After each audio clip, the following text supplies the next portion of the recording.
فرحت اللہ bag, Mirza فرحت اللہ کا شمار طنز نگاروں میں ہوتا ہے، یہ بھی امپورٹنٹ بات ہے۔ انہیں دہلی کی ٹکسالی زبان پر عبور حاصل ہے، روزمرہ و الفاظ محاورات کا استعمال، شوقی و ظرافت، شگفتہ بیانی، بے ساختگی اور روانی، طنز کی لطافت اور ان کی طرز تحریر کو دلکش اور با اثر بنا دیتی ہے۔ فرحت اللہ بیگ کی تصانیف میں ان کی جو تصانیف ہے، تصانیف کا مطلب ہوتا ہے کتابیں، اسے انڈرلائن کر لیں آپ۔ ان کی کتابوں میں کون کون ہے جن کا نام ہے کہ نذیر احمد کی کہانی، نذیر احمد کی کہانی، کچھ ان کی کچھ میری زبانی، تو نذیر احمد کی کہانی، کچھ ان کی کچھ میری زبانی۔ تو یہ جو سوال، یہ جو آیا ہے کتاب ہے، یہ کس کی لکھی ہوئی ہے؟ مرزا فرحت اللہ بیگ کی لکھی ہوئی۔ دلی کی آخری یادگار مشاعرہ، اسے بھی انڈرلائن کر لیجئے، پھول والوں کی سیر اور مضامین فرحت، یہ ان کی کتابیں ہیں۔ تو تصانیف کون کون سی ہیں؟ ان کی 4 تصانیف کون کون سی ہے؟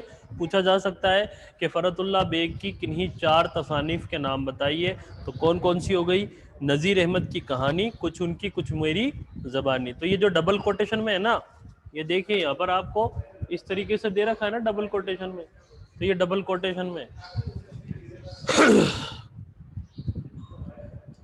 دلی کا آخری یادگار مشاعرہ، پھول والوں کی سیر اور مضامین فرحت وغیرہ قابل تعریف ہے۔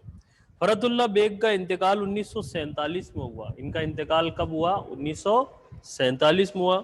سبق امتحان کی تیاری میں، یہاں اب آپ کو انڈرلائن کرنی ہے کہ بھئی سبق امتحان کی تیاری میں انہوں نے کیا بات بیان کی ہے، وہ یہاں آ رہی ہے۔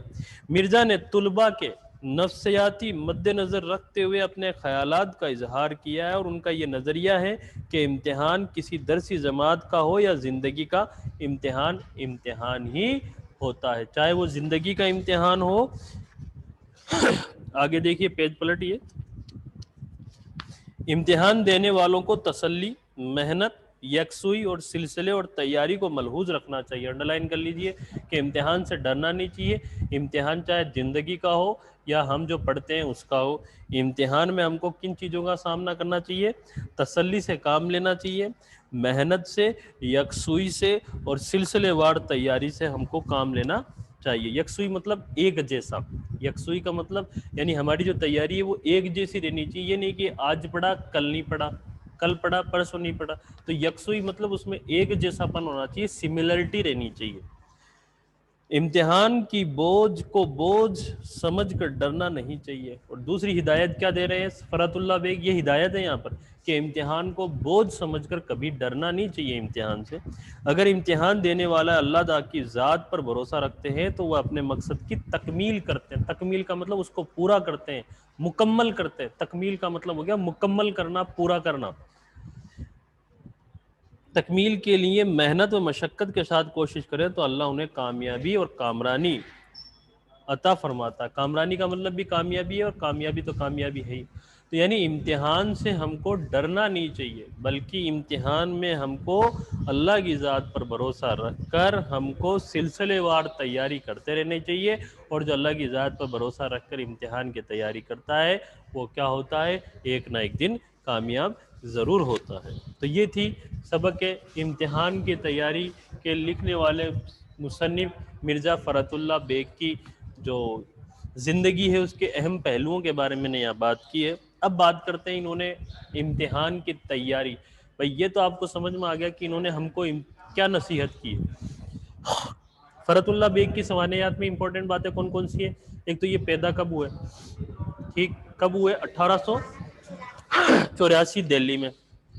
دوسری چیز اس میں یہ ہے کہ ان کو بابائے اردو کس کو کہا جاتا ہے؟ مولوی عبدالحق کو۔ یہ سوال بن سکتا آیا ہوا ہے کہ بابائے اردو کس کو کہا جاتا ہے؟ مولوی عبدالحق کو۔ اور فرحت اللہ کا شمار جو ہے وہ کس میں ہوتا ہے؟ اردو کے جو طنز نگار ہیں، طنز کا مطلب جس میں تانا ہوتا ہے، جس میں تانے مارے جاتے ہیں، ایسا سبق جس میں تانے مارے جاتے ہیں اس کو کہتے ہیں طنز. تو فرحت اللہ بیگ کا شمار جو ہے وہ طنز نگاروں میں ہوتا ہے. دوسری کو بھی. تیسری ان کی جو تصانیف ہے، ان کی جو کتابیں ہیں وہ میں نے آپ کو انڈر لائن کروا دی ہے. 4 کتابیں، کوئی بھی 2 کے بارے میں پوچھ سکتا ہے یا 4 کے بارے میں. کون کون سی ہے؟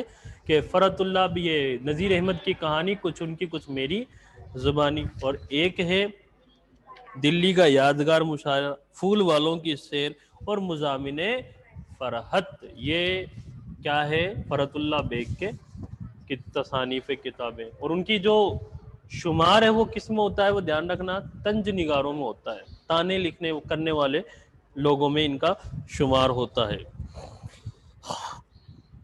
دیکھیے اب پڑھتے ہیں کیا. یہ چند امپورٹنٹ باتیں تھیں ان کی سوانحیات کی جو میں نے آپ کو بتائی.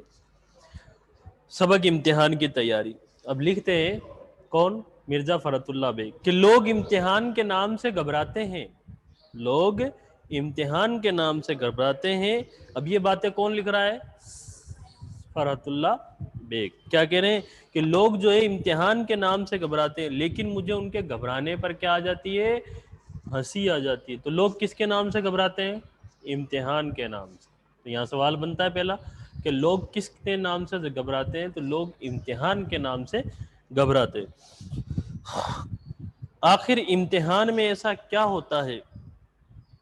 2 ہی صورتیں ہوتی ہیں، فیل یا پاس. تو یہاں امپورٹنٹ بات کیا ہے کہ امتحان میں کون سی 2 صورتیں ہوتی ہیں؟ امتحان میں 2 صورتیں ہوتی ہیں. امتحان میں 2 صورتیں ہوتی ہیں، فیل یا پاس. یہ امتحان کی 2 صورتیں.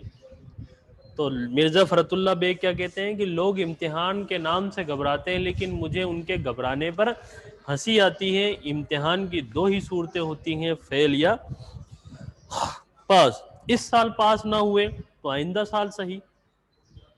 میں اپنے دوستوں اور ہم جماعتوں کو دیکھتا ہوں. فرحت اللہ بیگ کہتے ہیں میں جب اپنے دوستوں اور اپنے ہم جماعتوں کا مطلب ہوتا ہے، جماعت کا مطلب ہوتا ہے کلاس. اردو میں جماعت کو کیا کہہ دیتے ہیں ہم؟ کلاس. ہم جماعت کا مطلب کلاس میٹ. ہم جماعت کا مطلب کیا ہو گیا انگلش کے حساب سے؟ Class meat. کلاس میٹ سمجھ گئے؟ کلاس میں جتنے بھی پڑھنے والے، چاہے وہ 400 بچوں، چاہے وہ 40 بچوں، چاہے وہ 4 بچوں، وہ سب ایک دوسرے کے کیا ہیں؟ کلاس میٹ ہے، ہم جماعت ہے. میں اپنے دوستوں اور اپنے ہم جماعتوں کو دیکھتا تھا، جو امتحان کے دن قریب آتے جاتے ان کے حواس پررہ ہو جاتے. تو کن کے حواس اڑ جاتے؟ دوستوں کے اور ہم جماعتوں کے حواس اڑ جاتے تھے. حواس پررہ ہونا مطلب ہوش اڑ جانا. یہ محاورہ ہے. حواس پررہ ہونا، اس کا مطلب محاورے کا کیا ہوا؟ ہوش اڑ جانا. ان کا دماغ مختل اور ان کی صورت سی نکل آتی تھی. تو امتحان کا دن نزدیک آتی کن کی صورت نکل آتی تھی؟ مرزا فرحت اللہ بیگ کے دوستوں اور ان کے ہم جماعتوں کی صورت نکل آتی تھی. یہاں سوال بنتے ہیں دیکھو کئی سارے، کہ امتحان کا دن نزدیک آتے کن کی صورت نکل آتی تھی؟ دوستوں اور ہم جماعتوں کی.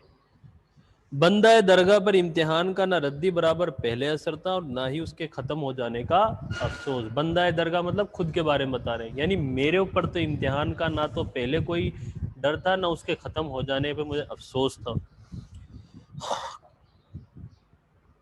امیدواروں کا مجمع، نئی نئی صورتوں میں عجیب عجیب خیال. یہ ایسی چیزیں ہیں جن سے کبھی دل سیر نہیں ہو سکتا. جی چاہتا ہے کہ تمام عمر امتحان ہوتے جائیں، لیکن پڑھنے اور یاد کرنے کی شرط ہٹاتی جائے. کیا کہہ رہے ہیں فرحت اللہ بیگ؟ میرا تو یہ جی چاہتا ہے کہ زندگی بھر امتحان ہوتے جائے، بس یہ شرط ہٹا دو کہ پڑھنا نہیں پڑے. پھر کہیں کا امتحان. 2 سال میں لا کا کورس پورا کیا. انڈر لائن کر لیجیے اس بات کو. مرزا فرحت اللہ بیگ نے لا کا کورس کتنے سال میں پورا کیا؟ لا مطلب قانون کی جو پڑھائی ہے، کتنے سال میں پورا کیا؟ 2. تو لا کا جو کورس ہے وہ کتنے سال میں پورا کیا؟ 2 سال میں. لا کا کورس کس کی بات چل رہی ہے یہاں؟ مرزا فرحت اللہ. لا کا کورس 2 سال میں پورا کیا. کس کی بات چل رہی ہے یہاں؟ مرزا فرحت اللہ بیگ کی. 2 سال میں لا کا کلاس کا کورس پورا کیا مگر کسی طرح شام کو یاروں کے ساتھ ٹہلنے نکل جاتے. اب دیکھو لا کا جو کورس ہے، لا کا جو کورس انہوں نے 2 سال میں پورا کیا، کیسے پڑھائی کری وہ بات آ رہی ہے. وہ شام کے ٹائم پہ کس کے ساتھ ٹہلنے نکل جاتے تھے؟ یاروں کے ساتھ، دوستوں کے ساتھ ٹہلنے. اور واپسی کے وقت جب وہ واپس آتے تو لا کلاس میں تھوڑی دیر جھانک آتے تھے، تھوڑی دیر کلاس میں جھانک آتے تھے، مطلب برابر کلاس نہیں جا رہے ہیں. منشی صاحب دوست تھے. منشی صاحب کون ہے؟ جو لا کلاس میں پڑھانے والے ہیں، وہ ان کے دوست تھے. اور لیکچرر پڑھانے میں مستغرق تھے، وہ لیکچر پڑھانے میں مستغرق تھے، بیزی رہتے تھے. حاضری کی تکمیل میں بھی کچھ دشواری نہیں تھی، اور حاضری پوری ہونے کی بھی کوئی ٹینشن نہیں تھی ان کو. اب آپ ہی بتلائیں کہ لا کلاس میں شریک ہونے میں میرے کس سے میں فرق آ سکتا تھا. اب یہ کہہ رہے ہیں کہ اب بتائیے مجھے کیا تکلیف ہو سکتی ہے جب میرے کو کالج نہیں جانا پڑ رہا، دوست کے ساتھ میں ٹہل رہا ہوں، اور میری حاضری کی بھی مجھے ٹینشن نہیں کہ پوری ہوگی کہ آدھی ہوگی. منشی صاحب کیا تھے؟ دوست تھے، وہ حاضری کر دیا کرتے تھے. والد صاحب قبلہ خوش تھے. اب دیکھو والد صاحب کس کے والد صاحب؟ مرزا فرات اللہ بیگ. وہ کہہ رہے ہیں کہ میرے والد صاحب تو بہت خوش تھے. کیوں خوش تھے؟ کہ میرے بیٹے کو قانون کا شوق ہو چلا ہے. تو والد صاحب کیوں خوش تھے اس کا جواب آ رہا ہے یہاں پر کہ بیٹے کو قانون، یہاں انڈرلائن کر لیں آپ، کہ والد صاحب خوش تھے. کیوں خوش تھے؟ کہ بیٹے کو قانون کا شوق ہو چلا ہے. کسی زمانے میں وہ کیا کرے گا؟ بڑے بڑے وکیلوں کے کان کترے گا. یہاں تک آپ انڈرلائن کر لیں. تو یہاں سوال بنتا ہے کہ مرزا کے والد صاحب خوش کیوں تھے؟ تو جواب کیا ہوگا؟ مرزا کے والد صاحب اس لیے خوش تھے کیونکہ بیٹے کو قانون کا شوق ہو چلا ہے، اور کسی زمانے میں کیا ہوگا؟ وہ بڑے بڑے وکیلوں کے کان کترے گا.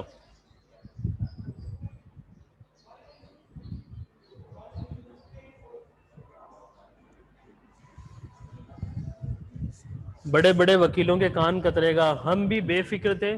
چلو 2 برس تک کوئی امتحان کے لیے کہہ ہی نہیں سکتا. بعد میں دیکھیے کون جیتا ہے کون مرتا ہے. لیکن زمانہ آنکھ بند کیے گزر جاتا ہے. 2 سال ایسے گزر گئے جیسے ہوا. لا کلاس کا صداقت نامہ بھی مل گیا. اب کیا تھا؟ والدین امتحان و وکالت کی تیاری کے لیے سر ہو گئے، مگر میں بھی ایک ذات شریف ہوں. میں نے تقاضا کیا کہ علیحدہ کمرہ مل جائے تو محنت کروں گا. تو کیا کہہ رہے ہیں؟ اگر مجھ کو ایک الگ کمرہ مل جائے تو میں کیا کروں گا؟ محنت. تو والدین سے کیا تقاضا کرتے ہیں؟ تقاضا مطلب کیا چیز مانگتے ہیں فرات اللہ بیگ؟ ایک الگ کمرہ. تو یہاں سوال بنتا ہے کہ مرزا فرات اللہ بیگ نے اپنے والدین سے کس چیز کا تقاضا کیا؟ ایک الگ کمرے کا تقاضا کیا. بال بچوں کی گڑبڑ میں مجھ سے کچھ نہیں ہو سکتا. 3 روز ایسے ہیلے سے ٹال دیے، لیکن تاب کے بڑی بی نے اپنے سونے کا کمرہ خالی کر دیا. میں دوسری چال چلا. دروازے میں شیشے تھے. اب دروازے میں کیا تھے؟ شیشے تھے. اب دیکھو مرزا فرات اللہ بیگ پڑھ نہیں رہے، حالانکہ ان کا اس کتاب سبق میں یہ میسج نہیں ہے کہ آپ بھی ایسے ہی کرو، آپ بھی ایسے جھوٹ بولو. ان کا میسج اتنا ہی ہے کہ آپ کسی بھی صورت میں کس سے نہ ڈرو؟ امتحان سے نہ ڈرو. امتحان کے لیے تو کیا کرو؟ آپ تیاری کرو. اس لیے سبق کا نام بھی کیا رکھا گیا ہے؟ امتحان کی تیاری. کیونکہ جو امتحان کی تیاری کرتا ہے وہی کامیاب ہوتا ہے، اور جو امتحان سے ڈرتا ہے اس کے نمبر ہمیشہ کم آتے ہیں. نہیں وہ ڈر تو دوسرا ہو جاتا ہے نا. 3 روز اسی ہیلے سے ٹال دیے. اب بڑی بی نے اپنے سونے کا کمرہ خالی کر دیا. اب میں دوسری چال چلا. دروازوں میں شیشے تھے اور ان پر کاغذ چپکا دیا. اور ان پر کیا کر دیا میں نے؟ کاغذ چپکا دیا. لیمپ روشن کر کے آرام سے کیا کر جاتا تھا؟ 7 بجے سو جاتا تھا. تو دروازے پہ تو کیا لگا دیے؟ شیشے تھے، ان پہ کیا چپکا دیا؟ کاغذ. اب دکھتا نہیں ہے اندر کمرے میں کیا ہو رہا ہے کیا نہیں ہو رہا. اور کمرے میں کیا جلا دیا؟ لیمپ. اب لیمپ جلانے کا مطلب کیا ہوا؟ تاکہ باہر سے کوئی دیکھے کہ ہاں بھائی لیمپ جل رہا ہے، اس کا مطلب بچہ پڑھ رہا ہے. پوری رات لیمپ جلتا رہے گا اور وہ پوری رات سوتا رہے گا تو سب کو یہی خیال ہوگا اور یار پوری رات ہی پڑھ رہا تھا. اب میں دوسری چال چلا. دروازوں میں شیشے تھے، لیمپ روشن کر کے آرام سے 7 بجے سو جاتا اور صبح 9 بجے اٹھتا. آخر کسی نے آواز دی اور آنکھ کھل گئی تو ڈانٹ دیا، خواہ مخواہ میری پڑھائی میں خلل ڈال دیا. اگر باہر سے کوئی آواز دیتا ہے تو میں لوگوں کو ڈانٹ دیتا تھا کہ کیوں میرا ٹائم خراب کرتے ہو, میری پڑھائی خراب کر دی. اور اگر مان لیجئے میں سویا ہوا رہتا ہوں اور میں جواب نہیں دے پاتا ہوں تو میں کون سا بہانہ بناتا ہوں. اور اگر آنکھ نہ کھلی اور صبح کو سونے کا الزام لگایا تو کہہ دیا کہ پڑھتے وقت میں کبھی جواب نہیں دیتا. اگر پیچھے سے کوئی آواز ہے اور میری نہیں سن پایا, کمرے کے باہر سے آواز آئی کسی نے دی لیمپ جلتے ہوئے دیکھ کر, میں نہیں سن پایا تو میں کون سا بہانہ لیتا کہ میں پڑھتے وقت جواب نہیں دیتا. اور اگر میں جاگ جاتا تو میں کیا لوگوں کو ڈانٹتا کہ میری پڑھائی خراب کر دی, کیوں ڈسٹرب کر رہے. تو یہ دونوں ہی بات ہے. آئندہ مجھے کوئی دکھ نہ کرے. بعض وقت والد والدہ کہتے بھی تھے کہ اتنی محنت نہ کیا کرو, لیکن میں زمانے کی ترقی کا نقشہ ان کے سامنے کھینچ دیتا. والد والدہ کہتے بھی بیٹا تو رات بھر پڑھتا رہتا, اتنی بھی محنت مت کر. تو وہ زمانے کی ترقی کا نقشہ کھینچ دیتا. وہ کہتا کہ زمانہ بہت تیزی سے ترقی کر رہا ہے اس لیے مجھے پڑھنا ہی پڑے گا. ترقی کا نقشہ کھینچ کر ان کا دل خوش کر دیتا تھا. خدا خدا کر کے یہ مشکل بھی اب آسان ہو گئی اور امتحان کا زمانہ قریب آیا. میں نے بہت کہا کہ ابھی میں امتحان کے لیے جیسا چاہیے ویسا بھی تیار نہیں ہوں, لیکن مسلسل حاضری لاکھ کلاس اور شبانہ روز کی محنت نے ان کے دلوں پر سکہ بٹھا رکھا تھا. وہ کب ماننے والے تھے؟ پھر بھی احتیاطاً اپنے بچاؤ کے لیے ان سے میں نے کہہ دیا. اب لاسٹ میں جب امتحان کا دن قریب آیا تو اب کون سا بہانہ لے رہے ہیں فرحت اللہ بیگ کہ دیکھیے میں ابھی امتحان کے قابل نہیں ہوں, یعنی میری ابھی تیاری پوری نہیں ہے.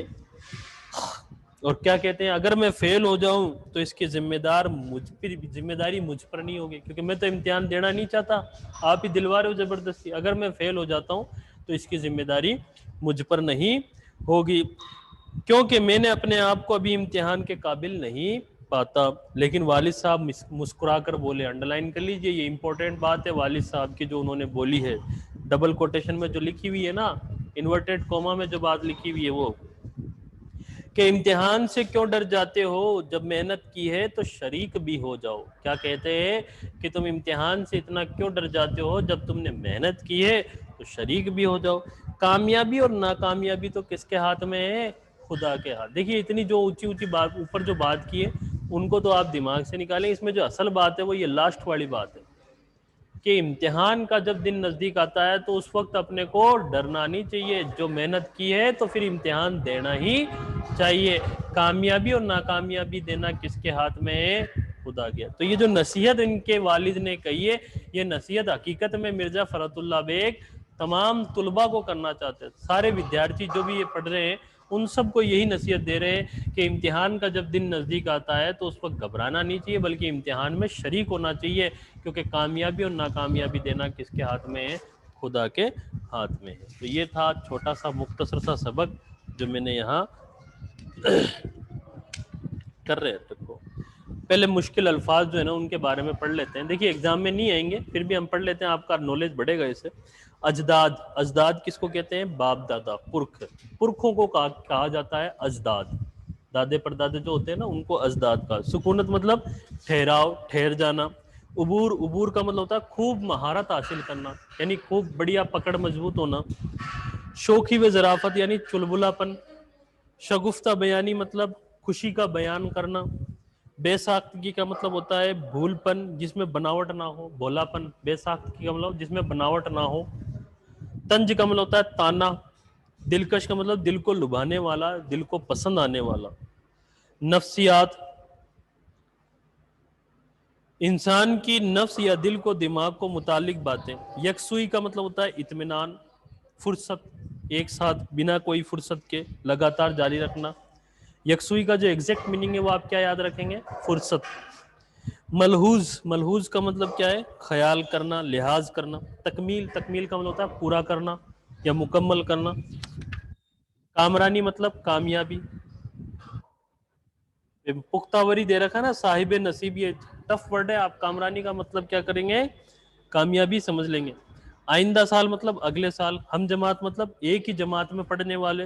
حواس پررہ ہونا مطلب ہوش اڑ جانا. مختل کا مطلب ہوتا ہے حواس فاختہ, جس شخص کے حواس میں فطور آ جائے. بندہ درگاہ مطلب نیازمند, خادم, غلام.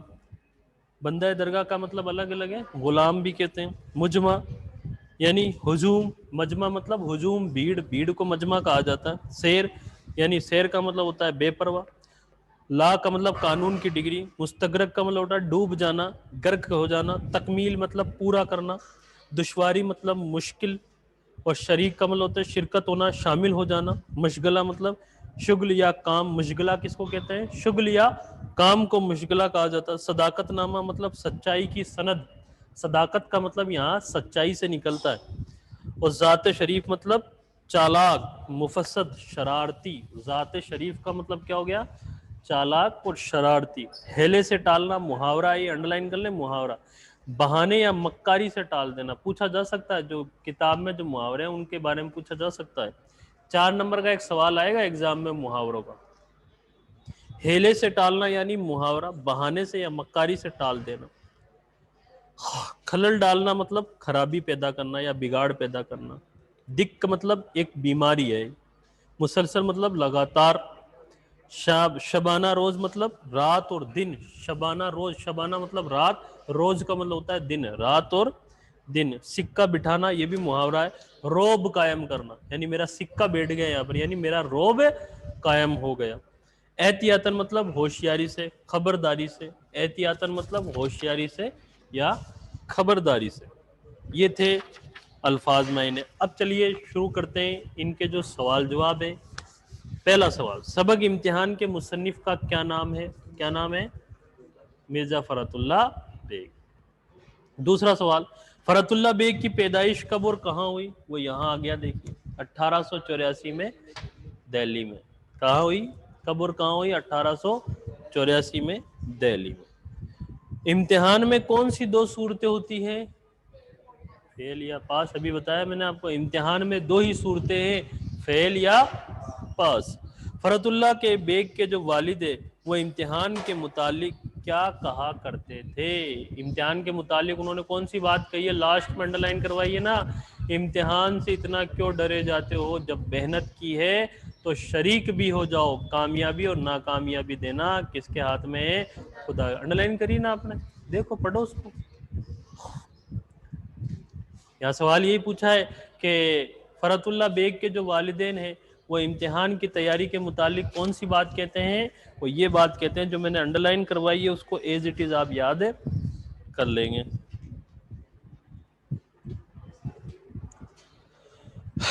اگلا ہے کہ فرات اللہ بیگ نے لا کا کلاس کس طرح پورا کیا؟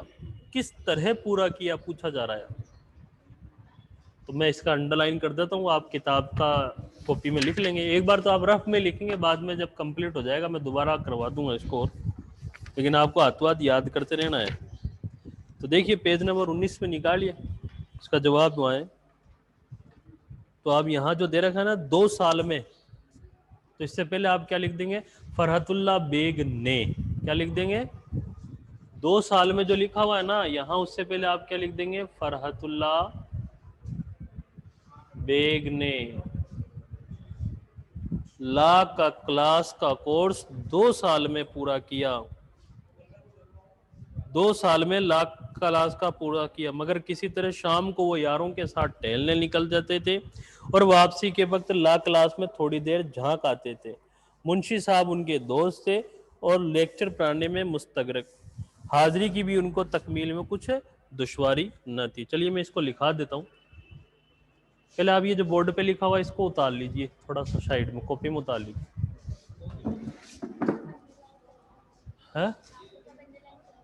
نہیں کچھ نہیں کیا، جیسے بابا اردو مولوی عبدالحق کرا ہوا ہے، ٹھیک ہے، تو اس کا جواب میں لکھا دیتا ہوں۔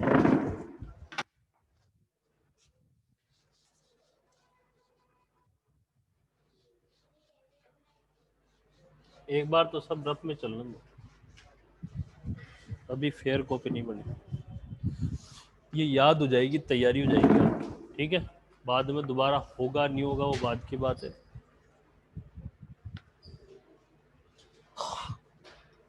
اس سوال کا جواب کروا رہا ہوں میں۔ کون سا سوال ہے یہ؟ فرات اللہ بیگ کے والد صاحب نے فرات اللہ بیگ نے لا کلاس کا کورس کس طرح پورا کیا؟ تو دیکھیے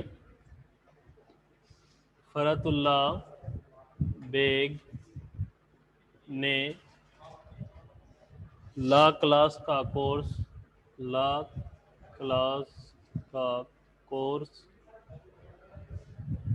2 سال میں پورا کیا، 2 سال میں پورا کیا، وہ شام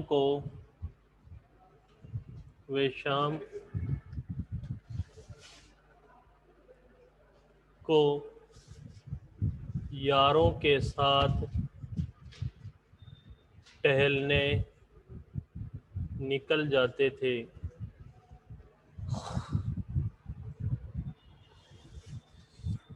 اور واپسی کے وقت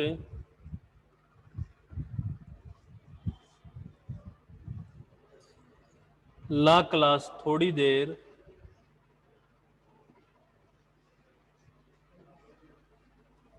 کلاس میں جھانک آتے تھے۔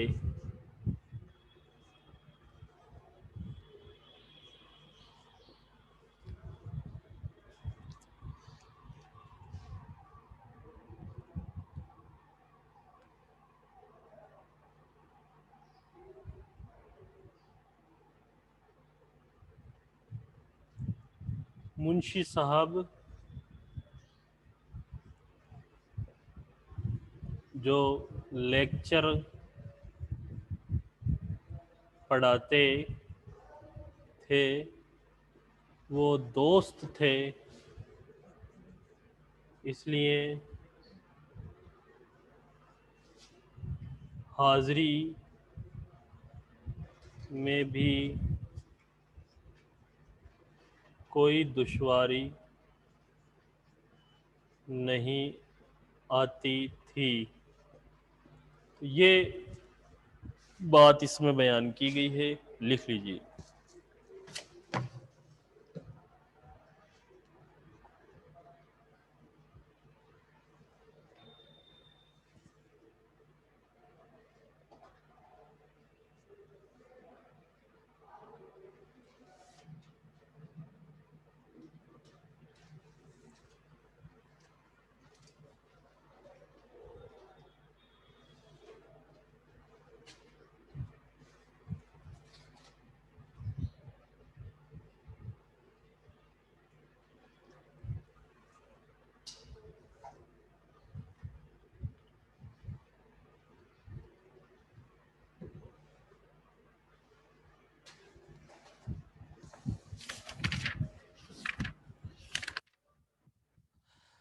دیکھیے نیکسٹ، فرحت اللہ بیگ کے والد صاحب کیوں خوش تھے؟ وہ فرحت اللہ بیگ کے والدین اس لیے خوش تھے کیونکہ بیٹے کو قانون کا شوق ہو چلا ہے، اور آگے جا کے وہ کیا کرے گا؟ بڑے بڑے وکیلوں کے کان کترے گا۔ یہ بھی لکھ لیجئے، اس کا جواب ہی لکھا رہا ہوں میں ڈائریکٹ۔ فرحت اللہ بیگ کے والد خوش تھے کیونکہ وہ سمجھتے تھے کہ بیٹے کو قانون کا شوق ہو چلا ہے، آگے جا کر وہ بڑے بڑے وکیلوں کے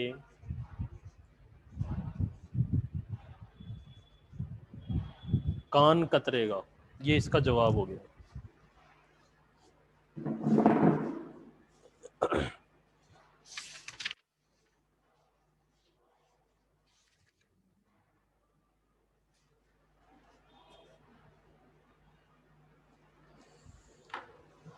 اگلا سوال اس میں ہے کہ فرحت اللہ بیگ نے والد سے ان سے کیا تقاضا کیا؟ تقاضا میں نے بتایا تھا نا، ایک الگ ہے، کمرے کا تقاضا کیا انہوں نے، اس کا بھی جواب لکھ رہا ہوں۔ فرحت اللہ بیگ نے